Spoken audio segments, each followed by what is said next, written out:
Menyambut anak kecil dalam namanya berarti menyambut Yesus. Berarti pula menyambut Dia. Berarti menyambut Allah sendiri. Inilah kemuliaan yang sesungguhnya. Kemuliaan yang membongkar tumpulnya hati nurani.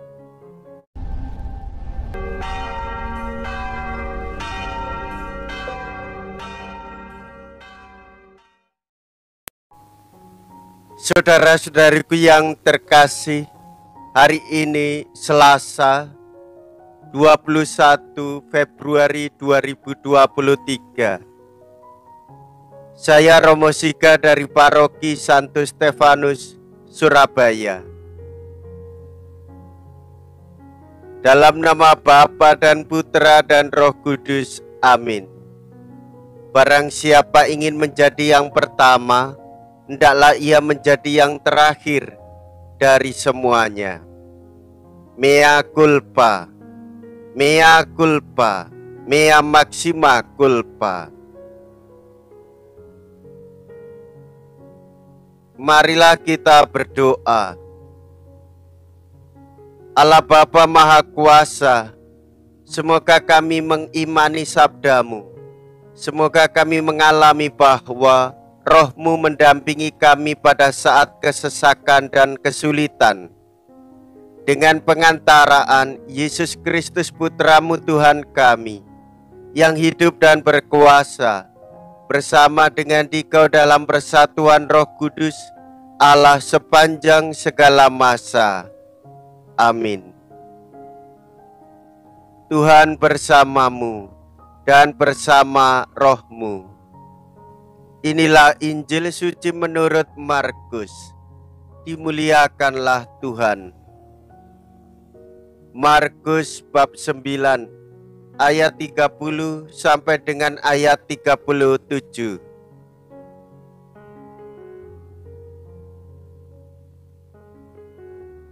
Pada suatu hari, Yesus dan murid-muridnya melintasi Galilea. Yesus tidak mau hal itu diketahui orang, sebab ia sedang mengajar murid-muridnya. Ia berkata kepada mereka, Anak manusia akan diserahkan ke dalam tangan manusia, dan mereka akan membunuh Dia. Tetapi 3 hari setelah dibunuh, Ia akan bangkit. Mereka tidak mengerti perkataan itu, namun segan menanyakannya kepada Yesus. Kemudian Yesus dan murid-muridnya tiba di Kapernaum. Ketika sudah berada di rumah, Yesus bertanya kepada murid-murid itu, "Apa yang kalian perbincangkan tadi di jalan?" Tetapi mereka diam saja, sebab di tengah jalan tadi mereka mempertengkarkan siapa yang terbesar di antara mereka. Lalu Yesus duduk dan memanggil ke-12 murid itu. Katanya kepada mereka, "Jika seorang ingin menjadi yang terdahulu, hendaklah ia menjadi yang terakhir dari semuanya dan menjadi pelayan semuanya." Yesus selalu memanggil seorang anak kecil ke tengah-tengah mereka. Kemudian ia memeluk anak itu dan berkata kepada mereka, "Barang siapa menerima seorang anak seperti ini demi namaku, dia menerima aku. Dan barang siapa menerima aku, sebenarnya bukan aku yang mereka terima, melainkan Dia yang mengutus aku." Demikianlah sabda Tuhan. Terpujilah Kristus. Saudara-saudariku yang terkasih, utamakanlah kesejahteraan hidup banyak orang. Layanilah dengan tulus, dari hati yang ikhlas. Jangan memikirkan diri sendiri. Kita hendaknya saling membantu. Hal itu menjadi keutamaan hidup bersama. Menjadi orang Katolik meneladani Yesus Sang Guru yang mengajarkan bagaimana kita harus mengutamakan kepentingan banyak orang.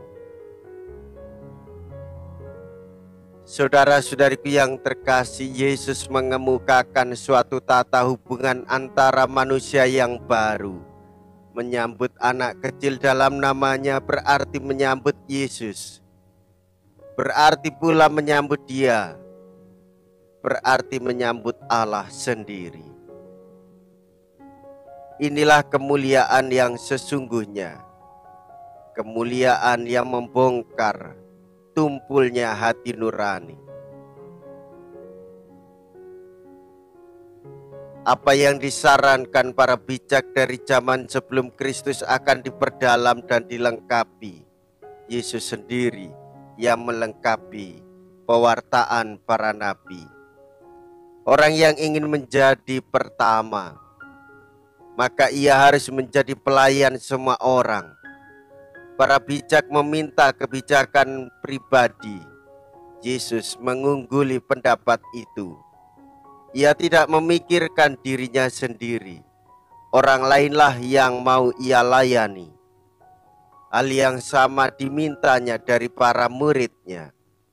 Demikian pula kita sebagai orang-orang Katolik lebih mengedepankan orang lain, bekerja untuk Allah, bekerja mengutamakan kesejahteraan hidup sesama, bekerja untuk kehidupan keluarga, dan setelah itu kita mengambil manfaatnya untuk kehidupan kita. Saudara-saudari, wartakanlah sukacita hari ini bagi semua orang. Marilah kita berdoa. Allah Bapa sumber kebahagiaan, kami bersyukur sebab Engkau telah menunjukkan jalan kebahagiaan sejati kepada kami, yaitu Yesus Kristus Putra-Mu yang terkasih, abdi semua orang. Perkenankanlah kami mengikuti Dia sepenuhnya, sebab Dialah Tuhan dan pengantara kami. Amin. Tuhan beserta kita, sekarang dan selama-lamanya. Semoga Allah yang Maha Kuasa memberkati saudara sekalian, Bapa dan Putra dan Roh Kudus. Amin. Saudara-saudariku yang terkasih, pergilah, ibadat sabda sudah selesai. Syukur kepada Allah.